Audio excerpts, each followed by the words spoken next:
7 a.m. I'm watching through my kitchen window as this psycho slides her key into my lock and the damn thing turns. This woman who's been terrorizing our neighborhood for months just broke into my house like she owns it. I'm freaking out because my wife's somewhere inside and the HOA president's walking through our front door with that smug smile of someone who thinks they've finally won. But then my wife appears from our bedroom hallway and what she's holding makes this woman freeze like someone just tasered her. I had no idea my wife was this dangerous. Ever had your HOA president try breaking into your house? Drop your wildest neighbor nightmare below. Let me back up a second here. My name's Justin Roberts and 6 months ago my wife Tracy and I thought we'd found paradise in Oakwood Heights subdivision. Perfect little houses, manicured lawns, the kind of place where your biggest worry is supposed to be whether your grass is the right shade of green. We were wrong. Dead wrong. Because apparently we'd moved next door to someone who thinks being HOA president makes her the Queen of America. The whole thing started innocently enough. Kelly introduced herself the day we moved in. All smiles and welcome to the neighborhood energy. She handed us this thick packet of HOA rules that looked like it was written by lawyers for lawyers. We maintain the highest property values through consistent community standards, she said. And I actually thought that sounded reasonable.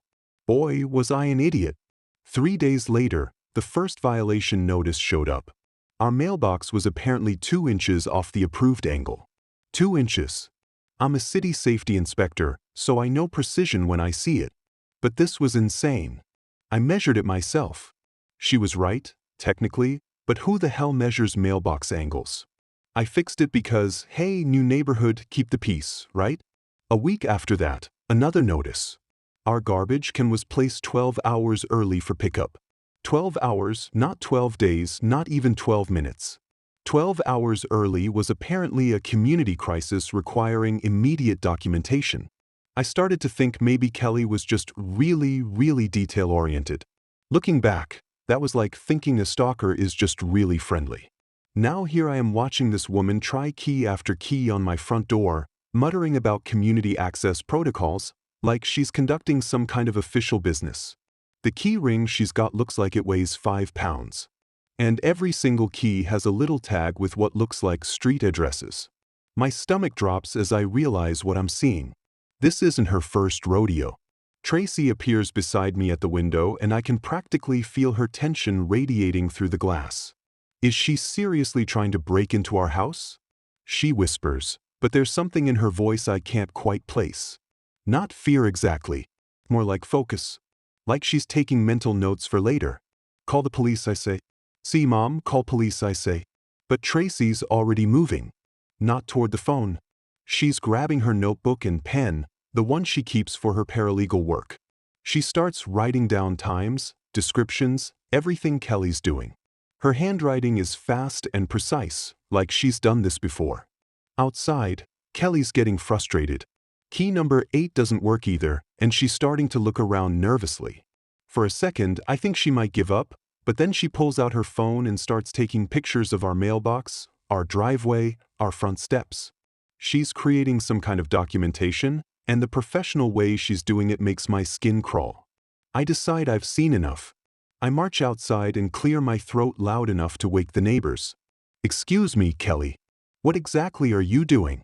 She whips around like I caught her stealing candy, but instead of looking embarrassed, she gets this entitled expression that immediately pisses me off.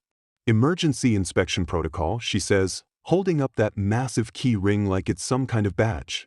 I need to verify interior compliance after documenting these exterior violations. Exterior violations. I look around our perfectly normal front yard. What violations? She starts flipping through papers on her clipboard and I realize she's got a whole system here. Photos, measurements, official-looking forms. Paint color variants from approved palette. She reads, driveway positioning exceeds property line tolerance. Landscaping modifications require board approval. Every single thing she's listing is either completely normal or so minor that you'd need a magnifying glass to notice it, but she's treating it like we're running a meth lab. Kelly, you don't have the right to enter our house, and you definitely don't have the right to try breaking in with whatever keys those are. I have emergency access authority for compliance verification, she says. And the confidence in her voice makes me wonder if maybe I'm wrong. Maybe HOA presidents do have some kind of emergency powers I don't know about. That's when Tracy joins us outside and I swear the temperature drops 10 degrees. My wife can be intimidating when she wants to be. All 5 feet 6 inches of her, and right now she wants to be. "Hi Kelly," she says, sweet as poison. "I'd love to see the documentation for that emergency access authority. You know, for my records." Kelly's confidence wavers for just a second, but she recovers. Board authorization is internal documentation. Homeowners aren't entitled to review internal procedures. Tracy pulls out her phone and starts recording. Actually, under state housing law, any authority claimed by an HOA over private property requires transparent documentation available to affected homeowners. So, I'll need to see those board minutes, insurance coverage for entry activities, and legal justification for emergency designation. I stare at my wife. Since when does she know state housing law? She's a paralegal, sure, but she usually handles corporate contracts, not residential stuff. But watching Kelly's face go pale makes me realize Tracy knows exactly what she's talking about. Kelly sputters something about homeowner interference with official duties and storms off, but not before leaving us with a formal notice demanding interior compliance verification within 48 hours. The paper looks official, all letterhead and legal language, but something about it feels wrong. After she's gone, I turn to Tracy. "Since when are you an expert on HOA law?" She gives me this small smile that doesn't quite reach her eyes.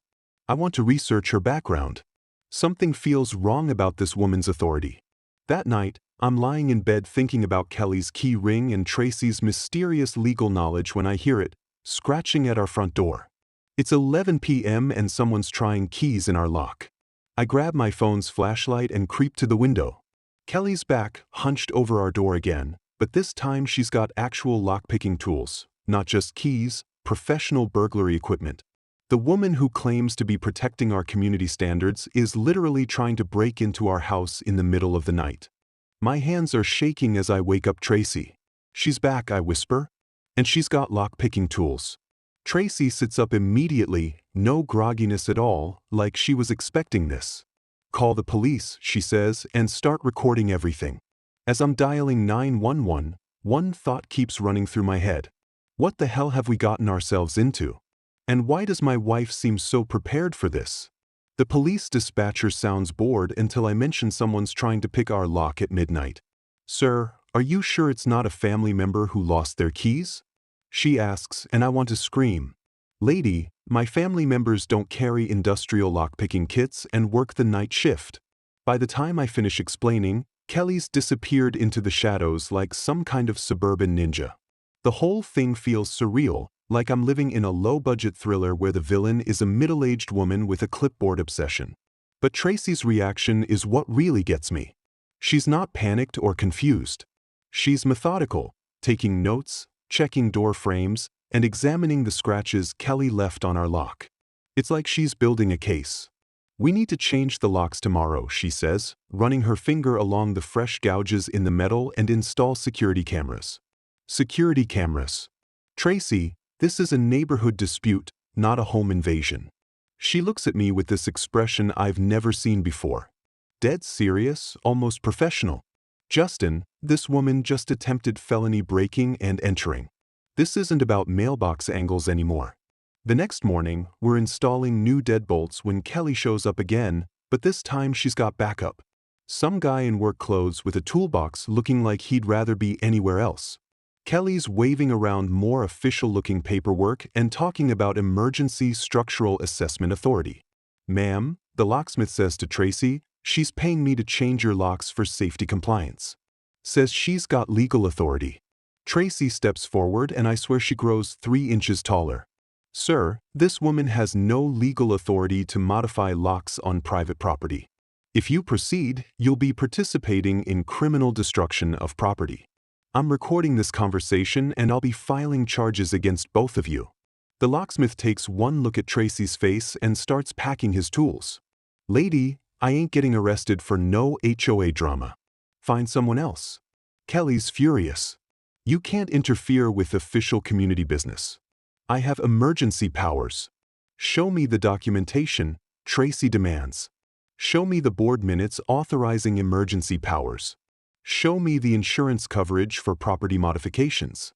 Show me anything that proves you have the authority you claim. Kelly can't, of course, because she doesn't have Jack. But instead of backing down, she doubles down. Some people think they can escape their responsibilities by moving somewhere new.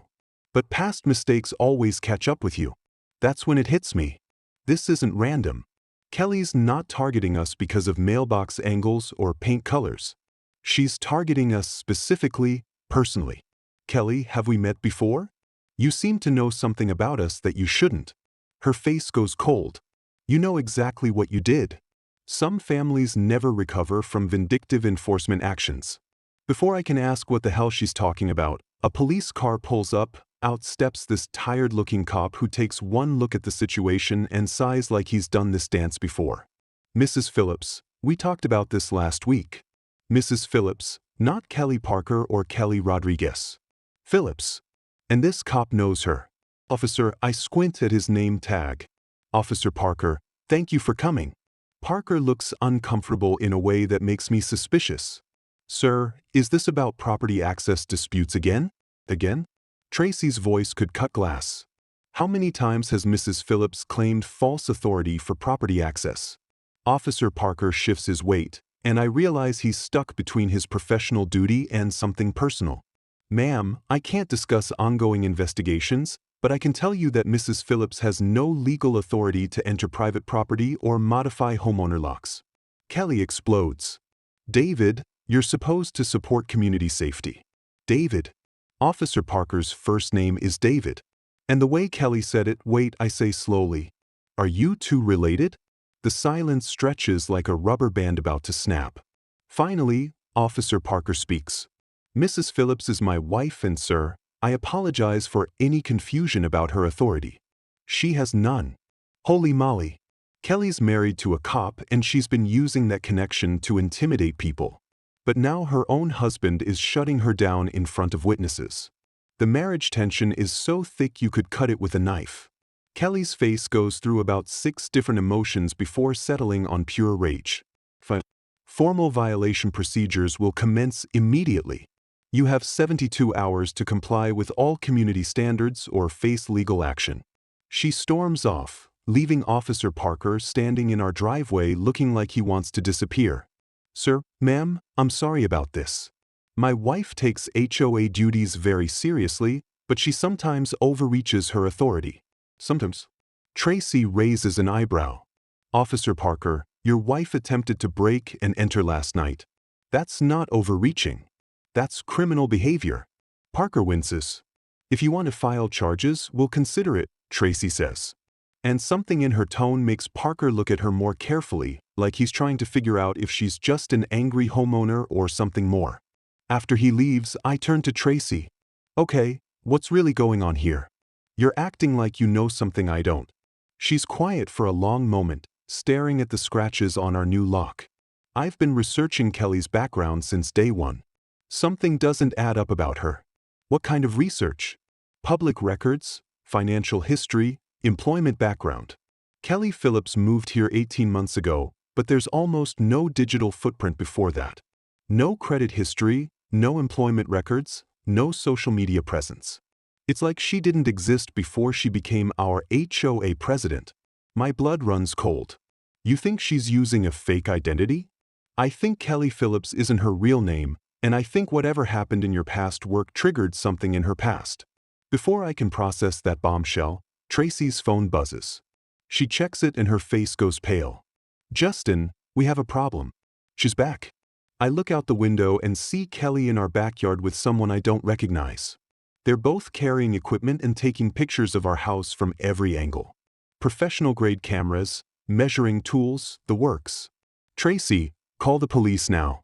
Already dialing, she says, but she's also grabbing her laptop and some files I've never seen before. Justin, there's something else I need to tell you about my research. My phone buzzes with a text from an unknown number. Your safety inspection destroyed my family. Now I'm going to destroy yours. I show Tracy the message and her face goes white. Oh my God, Justin. I think I know who she really is.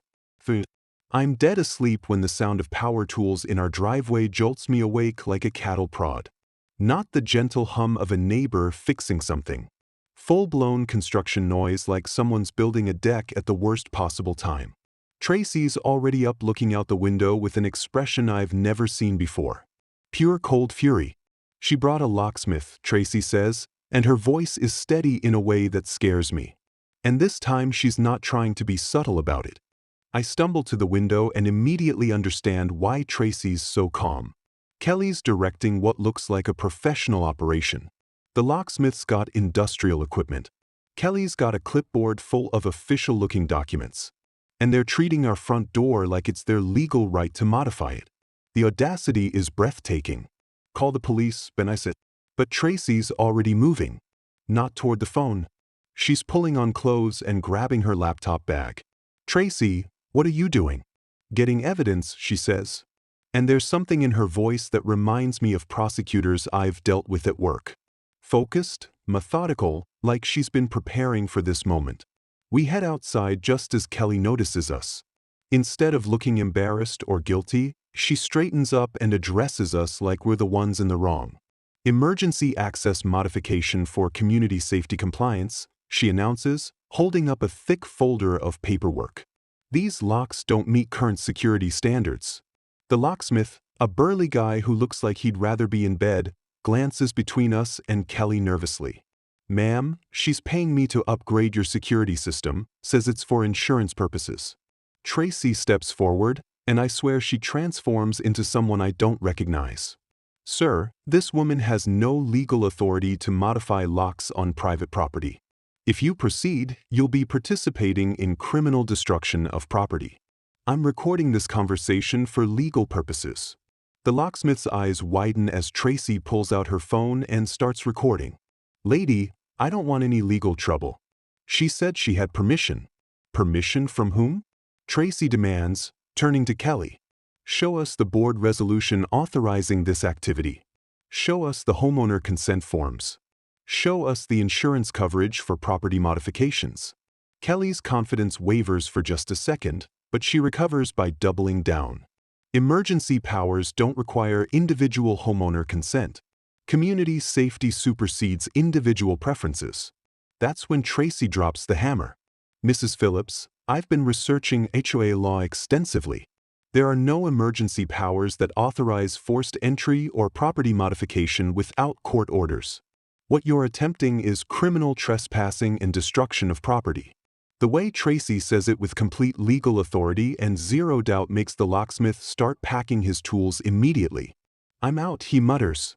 Lady, find someone else for your HOA drama. But Kelly doesn't back down. Instead, she gets this look in her eyes that makes my skin crawl, personal, vindictive. You think you can hide from your past by moving somewhere new? You think nobody remembers the families you destroyed with your vindictive safety inspections? My blood freezes. Safety inspections. She knows about my work as a city safety inspector, but more than that, she's talking about specific cases, specific families. Kelly, what are you talking about? Oh, you don't remember Tommy? Her voice is poison sweet. Tommy Patterson. The man whose life you destroyed with your vindictive enforcement. The man who died because of your need to prove how powerful you were. Tommy Patterson. The name hits me like a truck. I do remember him. A contractor I cited for serious safety violations about 3 years ago, building code violations that could have killed workers if I hadn't caught them. But Patterson acted like I was persecuting him personally, threatening me, saying I was destroying his business out of spite. Tommy Patterson died, I ask, genuinely shocked. Kelly's mask slips completely, and I see pure hatred underneath. Prison fight. 6 months after your vindictive report put him there. He was trying to support his family and you decided to destroy him because you could. Tracy's hand finds my arm and I can feel her tension. She knows something about this case, something she hasn't told me. Kelly, building code violations aren't personal vendettas. They're public safety issues. Public safety. Kelly laughs, but there's no humor in it. He was cutting a few corners to make ends meet. Nothing that would have hurt anyone. But your husband decided to make an example of him. Before I can defend myself, Officer Parker's patrol car pulls up. But this time, he's not coming to help us. He's getting out of the car with the slow, reluctant movements of someone who knows he's about to do something that will destroy his marriage. Kelly, he says quietly, step away from the locksmith equipment. David, they're interfering with legitimate community business. Kelly, stop. His voice has the authority of someone who's had this conversation too many times. There is no legitimate community business here. You don't have emergency powers. You don't have board authorization. And you sure as hell don't have the right to modify private property. The way he says it with professional finality and personal exhaustion makes it clear this isn't the first time Kelly's crossed legal lines. Parker looks at Tracy and me with something like an apology in his eyes. Sir, ma'am, I need to ask, do you want to press charges for attempted breaking and entering? Kelly goes ballistic. David, you can't arrest me for protecting our community. I can arrest you for criminal trespassing, he says quietly. Kelly, please don't make me do this. Tracy steps forward with her phone still recording. Officer Parker, we appreciate your professionalism. We'll file a formal complaint tomorrow, but for tonight, we just want her off our property. Kelly gathers her papers and equipment, but as she heads toward Parker's patrol car, she turns back to us with a look that makes my blood run cold. This isn't over. Tommy didn't deserve what your inspection did to our family. Now you'll understand how it feels to lose everything. Our family, not his family. Our family. Kelly Patterson Phillips, Tommy's sister. As Parker drives Kelly away, I turn to Tracy. How long have you known? She looks at me with an expression I can't read. Known what? That Kelly is Tommy Patterson's sister. That this whole thing is personal revenge for a safety inspection I did 3 years ago. Tracy's quiet for a long moment, studying my face. I figured it out yesterday when I found her maiden name in public records. Justin, there's something else about my research I need to tell you. My phone buzzes with another unknown text. Tomorrow we finish what you started. Community enforcement begins at dawn. I show Tracy the message and she nods grimly. That's why I've been coordinating with federal investigators about Kelly's harassment pattern. Federal investigators? Tracy, what the hell haven't you told me? Tracy's got spreadsheets, multiple spreadsheets, color-coded, cross-referenced, with more data about our psycho neighbor than the FBI probably has on most terrorists. I'm staring at her laptop screen trying to process what I'm seeing while she explains how she's basically been running a one-woman investigation unit from our kitchen table. Kelly Patterson Phillips moved here 18 months ago, Tracy says, clicking through public records like she's done this 1,000 times. Paid cash for her house, no mortgage, no credit check. That's a red flag right there. Who pays $400,000 cash for a house unless they're hiding something? I'm still stuck on the federal investigators' comment from last night. Tracy, back up. You said something about federal investigators. What federal investigators? She gives me this look that's part guilty, part defiant. Justin, I've been documenting Kelly's behavior since week 1. Her harassment pattern, her false authority claims, her systematic targeting of specific residents. It's not random neighborhood drama.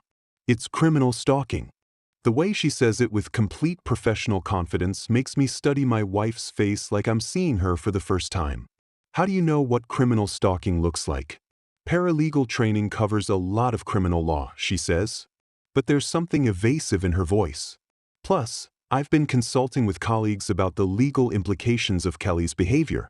Before I can push further, she pulls up another screen. Look at this. Tommy Patterson died in a prison fight 6 months after his conviction. But here's the interesting part. Kelly moved to our neighborhood exactly 2 months after his death. She specifically bought a house 4 blocks away from where we were living at the time. My skin crawls. She's been stalking us for over a year. Gets better. Look at her employment history. Tracy clicks on another tab. No job, no income sources, but somehow she's living comfortably in a $400,000 house. Her only listed activity is serving as HOA president, which is a volunteer position. I stare at the financial records that Tracy somehow accessed. How did you get bank records? Tracy's fingers pause over the keyboard. Public record searches can reveal a lot if you know where to look. That's not an answer, and we both know it. But before I can call her on it, She pulls up something that makes my stomach drop. Photos of our house taken from multiple angles over several months. Professional surveillance-level photography. Kelly's been documenting our daily routines. Tracy continues. Your work schedule, my work schedule, when we leave for groceries, when we have friends over. She knows more about our lives than our families do. I'm looking at photos of myself leaving for work, coming home, taking out trash. Months of surveillance I never noticed. Jesus Christ, Tracy, this woman is completely unhinged. No, Tracy says quietly. She's organized, methodical.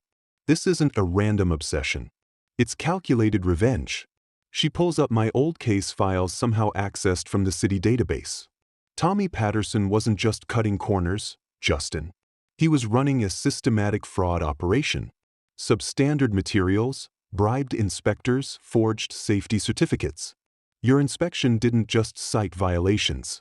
It exposed a construction fraud network that went back years. I remember the case now. Patterson's building had collapsed during construction, injuring 3 workers.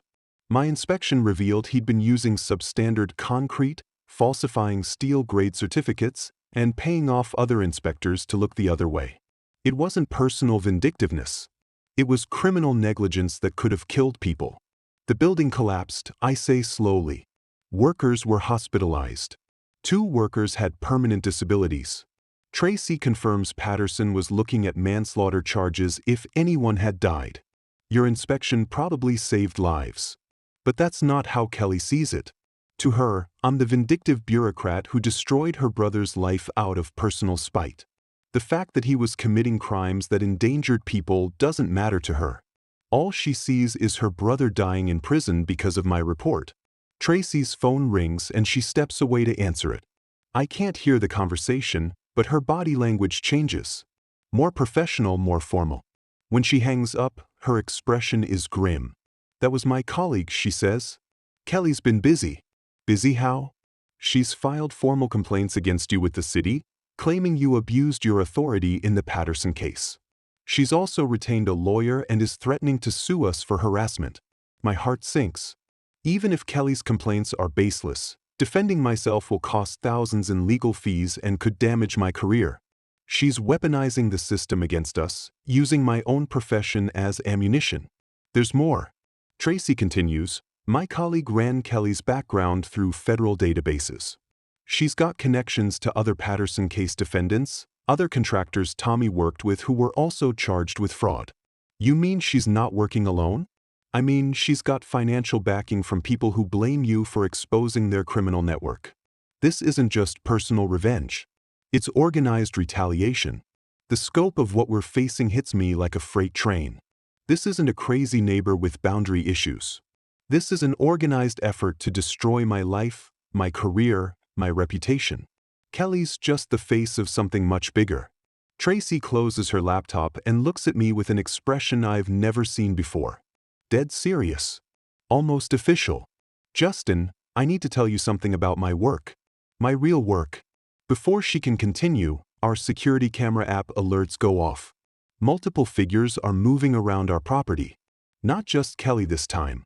A whole group of people with professional equipment. They're back, I say, checking the camera feeds. And they brought friends. Tracy's already moving, grabbing files and her laptop. Call Officer Parker. Tell him we need an immediate response for criminal trespassing. Tracy, what aren't you telling me about your work? She pauses at the door and for a second I see something like regret in her eyes. Justin, I've been coordinating with federal investigators because Kelly's harassment pattern matches cases they're already investigating.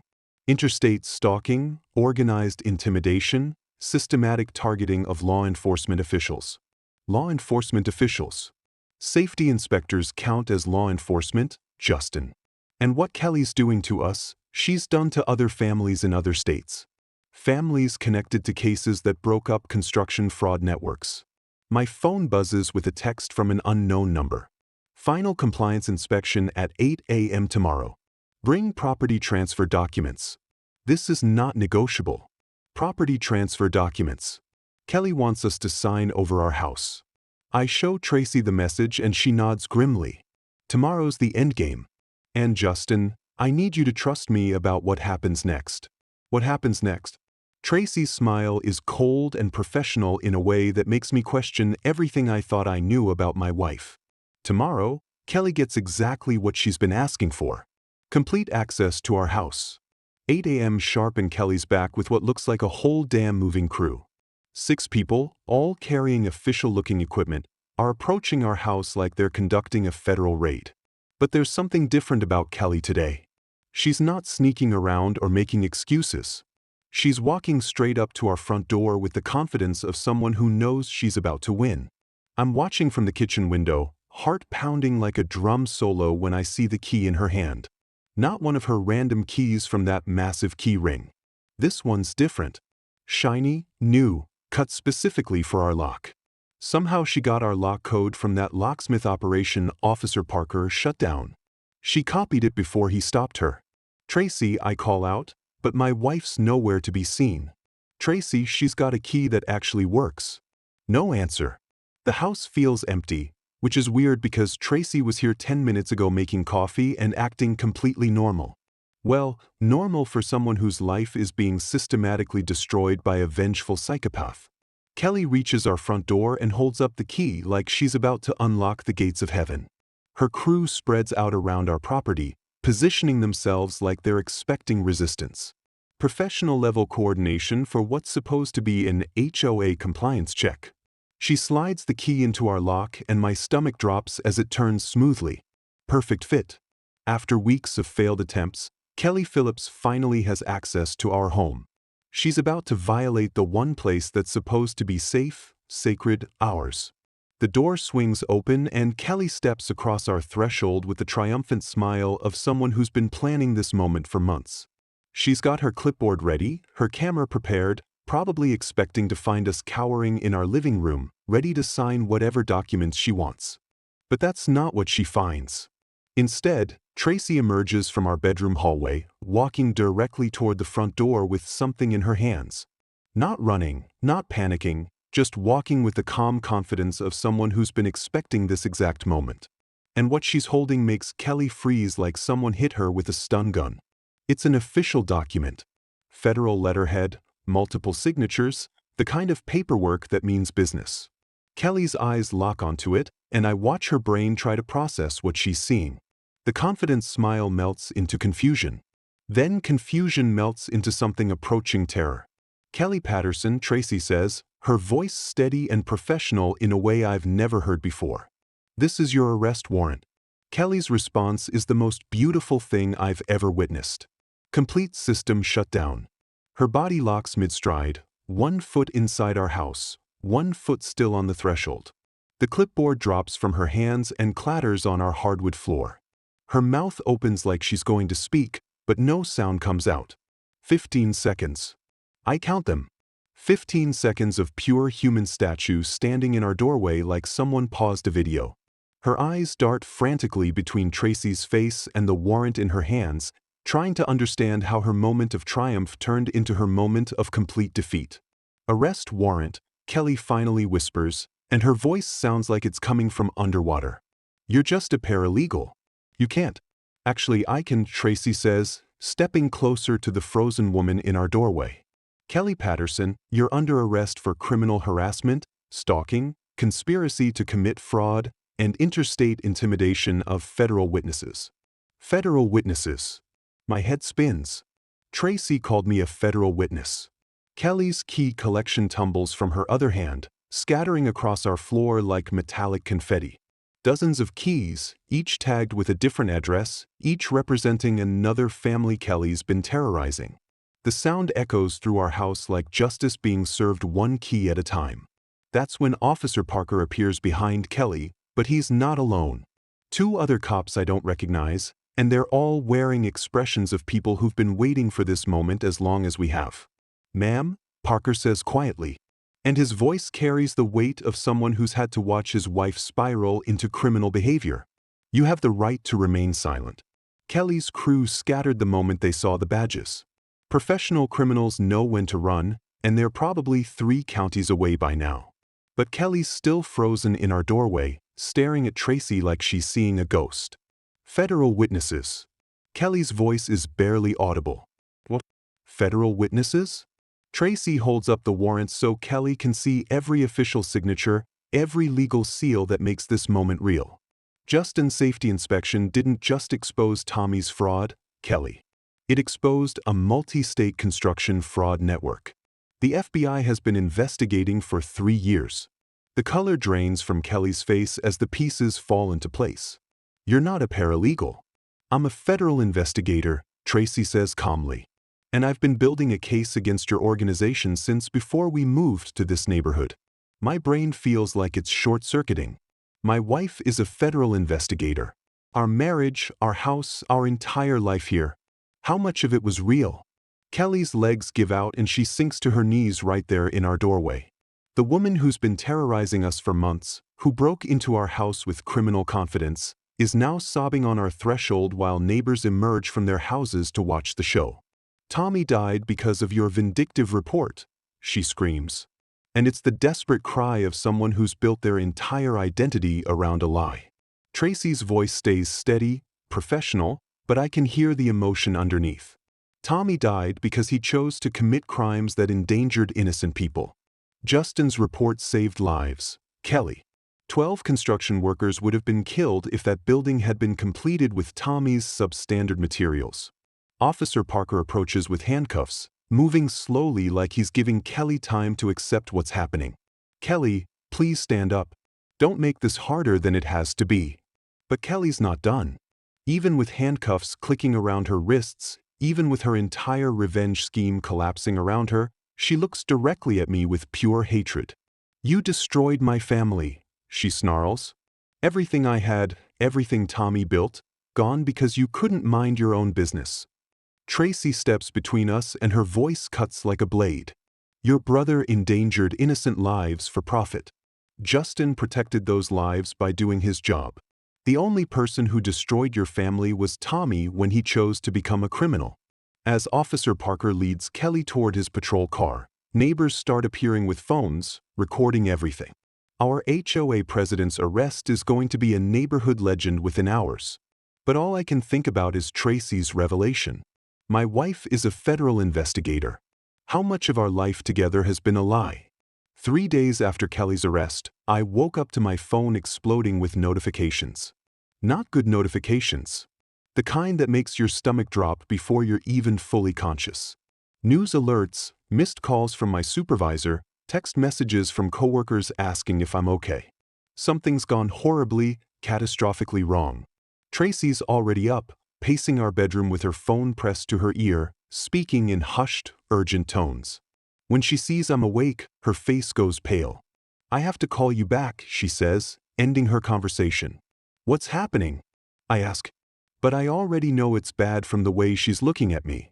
Kelly's lawyer released evidence, Tracy says quietly. Audio recordings of you threatening Tommy Patterson before you filed your safety report. My blood turns to ice water. What recordings? I never threatened Tommy Patterson. Tracy hands me her laptop and I see the headline that's going to destroy my life. City safety inspector's personal vendetta led to contractor's death in prison. Below it, there's an audio player with a file labeled Justin Roberts threatening Tommy Patterson.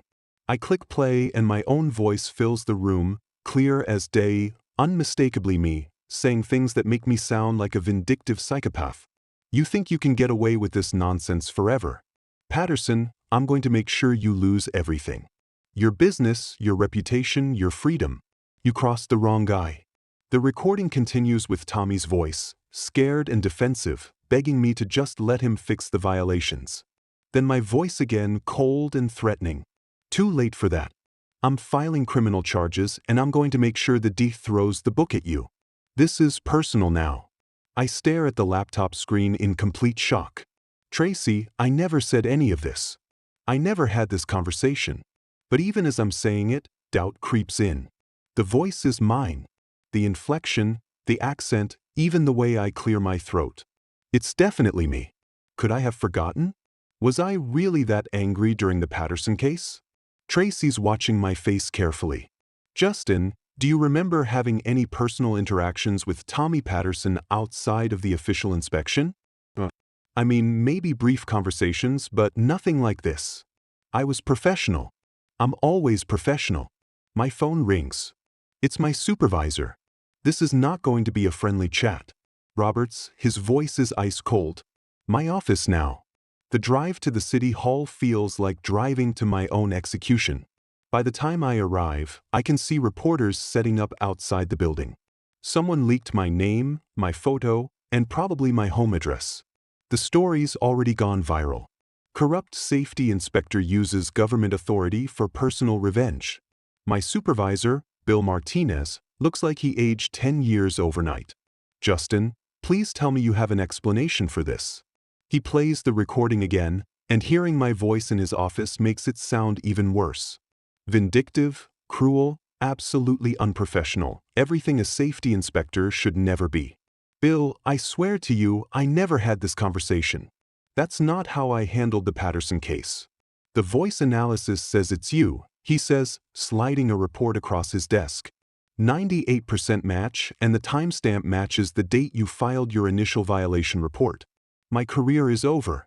20 years of impeccable service, hundreds of safety inspections that protected workers and saved lives. And it's all being destroyed by a conversation I don't remember having.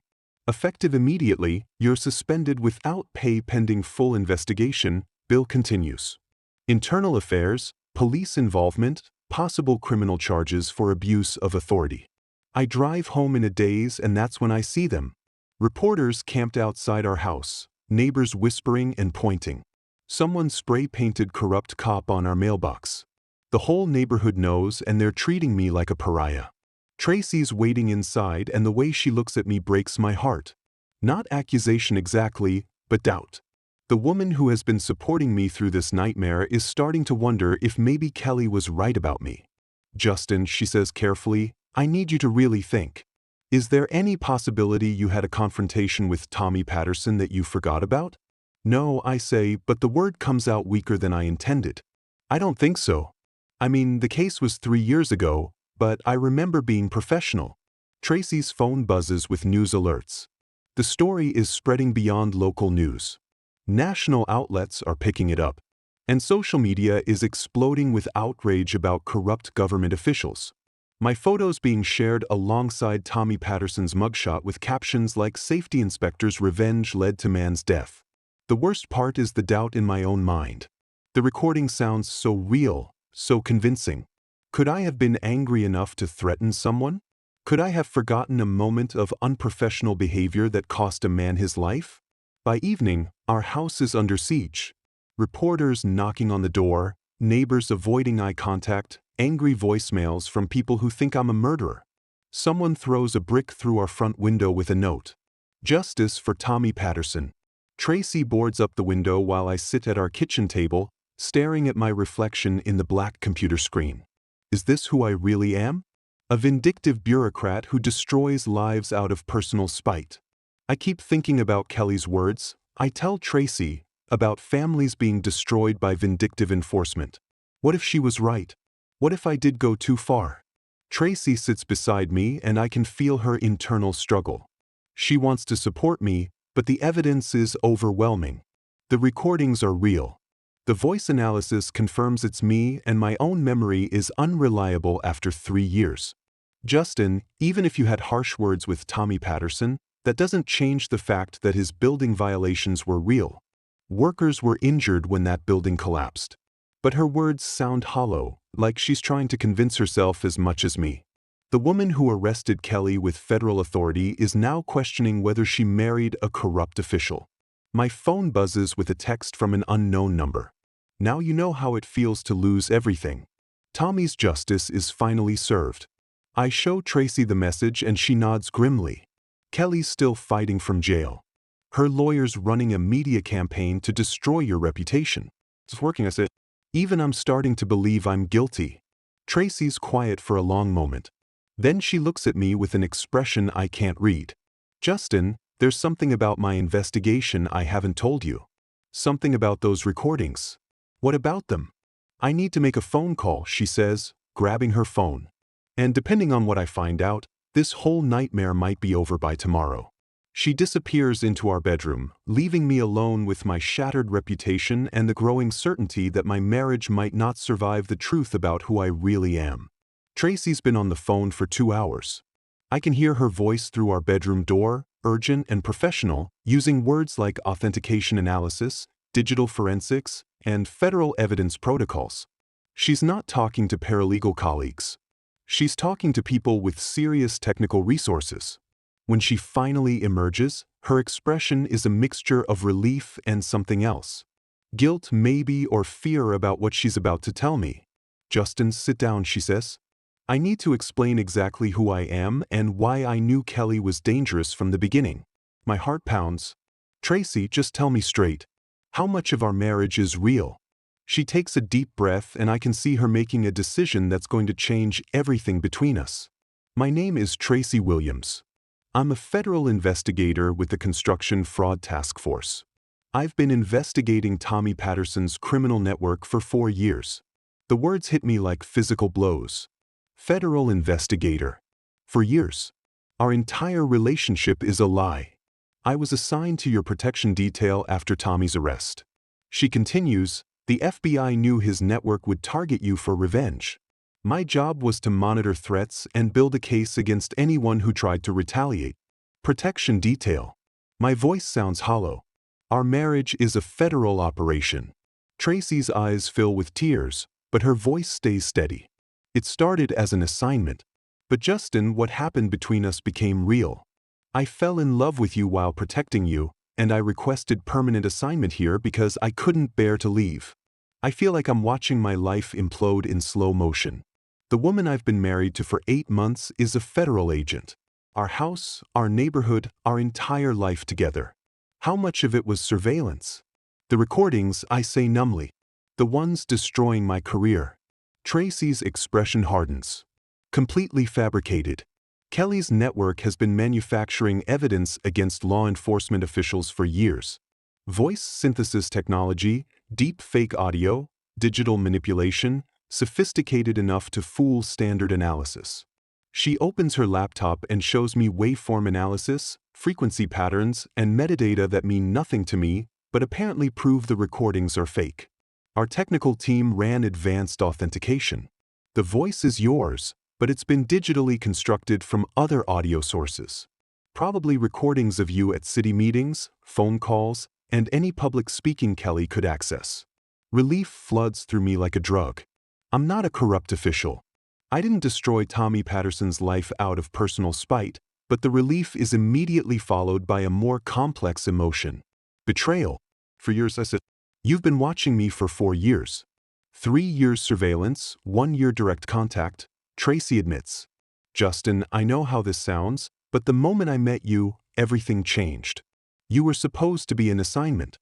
Instead, you became the most important person in my life. How much of it was real?" I ask and my voice cracks. "Our first date, our conversations, our wedding, how much was Tracy Williams and how much was federal agent whoever you really are?" "All of it," she says fiercely. "Every moment, every conversation, every time I told you I loved you.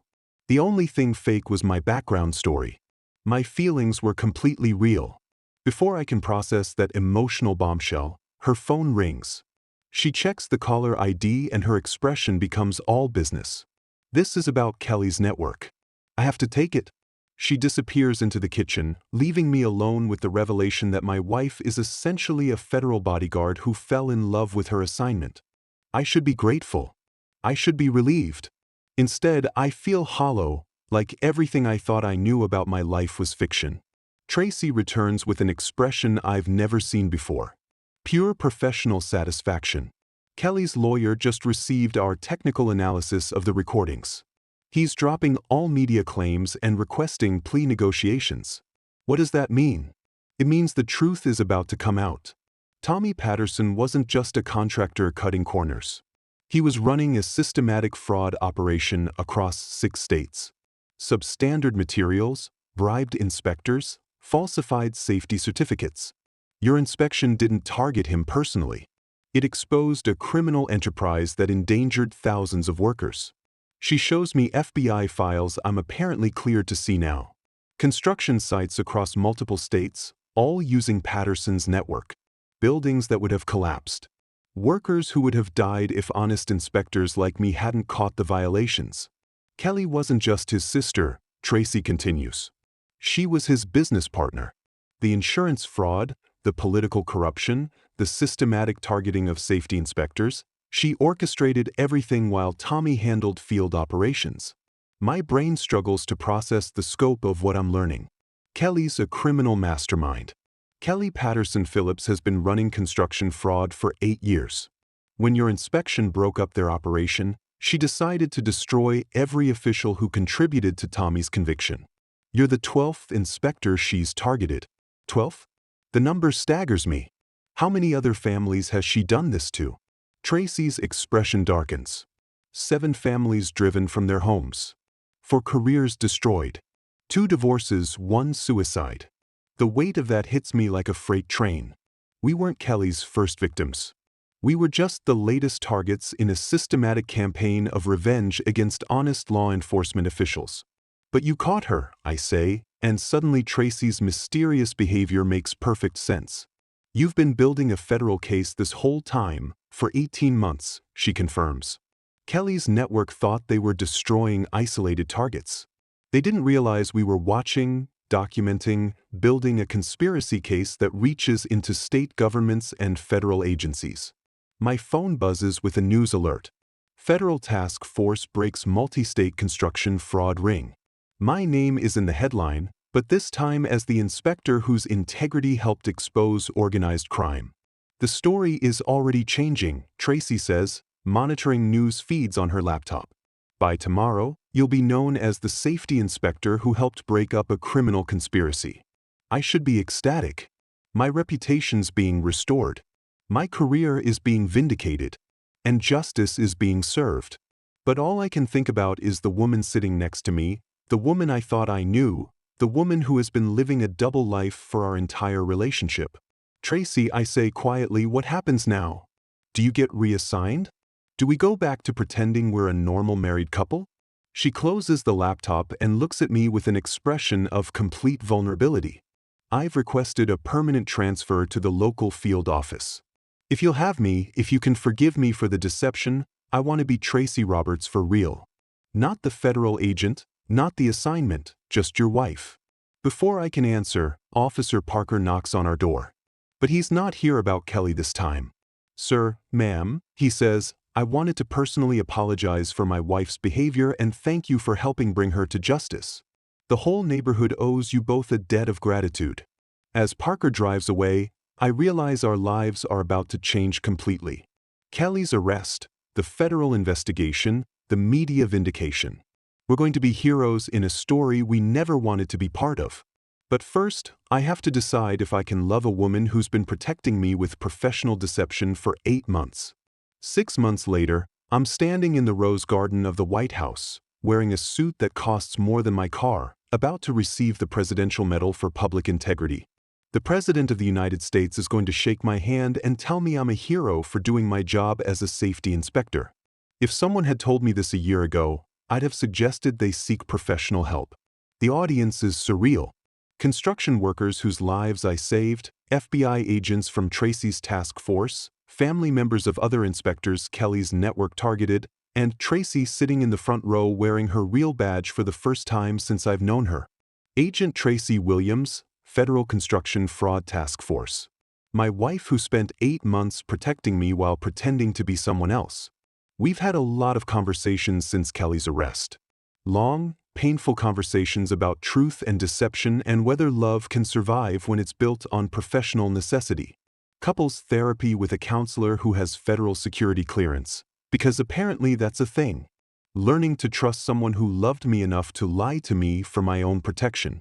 Ladies and gentlemen, the President says, today we honor individuals whose integrity and courage helped expose one of the largest construction fraud conspiracies in American history.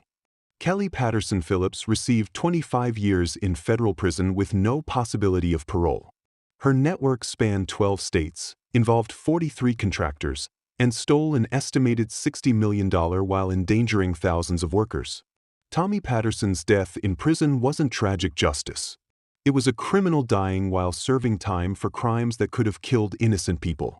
The investigation revealed 12 safety inspectors targeted for revenge, 7 families driven from their homes through harassment campaigns, and 2 inspectors who committed suicide rather than face the character assassination Kelly's network orchestrated. I was lucky. I had Tracy protecting me before I even knew I needed protection. The recipients of today's medals represent the best of public service. The president continues, they chose integrity over personal safety, truth over convenience, and public welfare over personal comfort. Tracy's watching me with an expression I've learned to recognize over the past months. Pride mixed with relief mixed with something deeper. Love, maybe, but also professional satisfaction. The federal agent in her is as proud of this moment as the wife. Officer Parker's here, too, sitting with his new girlfriend, a fellow police officer who doesn't run criminal conspiracies in her spare time. His divorce from Kelly was finalized last month, and he's become something of a hero himself for choosing law over loyalty when it mattered. Sometimes doing the right thing costs you everything you thought you wanted, but it gives you everything you actually need. The president calls my name, and I walk forward on legs that feel like rubber. The medal is heavier than I expected. Solid gold with an inscription about integrity and service. The president shakes my hand and whispers, "Your country is grateful for your courage." Courage? I still don't feel courageous. I feel like a guy who did his job and accidentally stumbled into a federal conspiracy. But Tracy says that's what real courage looks like. Ordinary people doing the right thing even when it's difficult. After the ceremony, we drive home to Oakwood Heights, where our neighbors have hung banners and organized a block party in our honor. The same people who turned against me during Kelly's media campaign are now treating me like a returning war hero. It's surreal and heartwarming and slightly uncomfortable all at once. You know what the best part is? Tracy says as we pull into our driveway. Kelly's in federal prison and we're still here in our house in our neighborhood living our actual lives. Our actual lives. That's been the challenge. Figuring out what's real when so much of our foundation was built on necessary deception. But we're getting there. Tracy's transfer to the local FBI field office was approved. So, she gets to be a federal agent and my wife without choosing between them. I got promoted to regional safety director, overseeing inspection protocols across 3 states. The block party is exactly what you'd expect from a suburban neighborhood celebrating heroes. Grilled hamburgers, kids running around with sparklers, neighbors who previously avoided us now competing to shake our hands. Mrs. Brown brings homemade cookies and thanks us for making the neighborhood safe again. But the real victory isn't the medals or the media attention or the neighborhood celebration. It's the stack of letters on our kitchen table from construction workers whose lives were saved by improved safety protocols inspired by the Patterson case. 12 workers would have died in building collapses if Tommy's substandard materials had been used. Families who don't know my name but get to keep their fathers and husbands because I did my job 3 years ago. Any regrets? Tracy asks as we sit on our front porch watching our neighbors celebrate in our honor. About what? About learning your wife is a federal agent who's been protecting you through professional deception for the better part of a year. I consider the question seriously. There's still some anger about the deception, some hurt about the lies, some confusion about what's real and what was an assignment. But there's also this. Tracy chose me, not just for protection, not just for the job, but for life. She could have completed her assignment and moved on to the next case. Instead, she requested permanent transfer to stay with the man she was supposed to be protecting. My only regret, I say, is that it took a criminal conspiracy for me to find out I married Wonder Woman. Tracy laughs, and it's the sound I've been falling in love with for 8 months without realizing it was the sound of someone being genuinely happy for the first time in years. 5 years later, Tracy and I are still here, still married, still dealing with the occasional reporter wanting to do anniversary coverage of the Patterson case. Still living in the house Kelly tried to steal from us. Our security cameras capture normal suburban life now. Delivery trucks, neighborhood kids riding bikes, the mailman who knows us by name. Kelly's master key collection is displayed in the Federal Law Enforcement Museum as an example of domestic terrorism and organized harassment. Keys that once violated our privacy now educate visitors about protecting constitutional rights. Sometimes the best revenge is letting your enemy's weapons become museum pieces. The construction industry reformed safety protocols after the Patterson network exposure. Mandatory inspector training, whistleblower protections, and federal oversight of state compliance programs. Tommy Patterson's criminal legacy became the foundation for protecting the workers he endangered. I still get letters from construction workers, from safety inspectors, from families who were targeted by revenge campaigns and survived. They call me a hero, but I know the truth. Heroes choose to be heroes. I just chose to do my job. And sometimes that's enough to change everything. Justice isn't always immediate, and it's rarely perfect. But sometimes, if you're patient and persistent and willing to trust the people who love you enough to protect you, justice arrives exactly when you need it most. Even if it comes disguised as your wife holding an arrest warrant while your enemy freezes in your doorway, finally realizing that her master key opened the door to her own downfall. And that's the story of how our crazy HOA president learned that some doors should never be opened. Kelly thought her master key collection gave her power over everyone in our neighborhood. But she discovered the hard way that real power comes from doing the right thing, even when it's difficult. This is Justin from TCUBDE, and I hope you got the same satisfaction from Kelly's downfall that I did.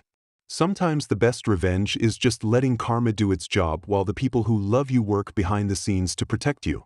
If this story reminded you of your own HOA nightmares or neighbor drama, hit that like button and let me know in the comments what crazy neighbor situations you've survived. Thanks for watching this wild ride with me, and I'll catch you in the next video where we dive into another story that proves truth really is stranger than fiction. Until then, keep your doors locked and your neighbors honest.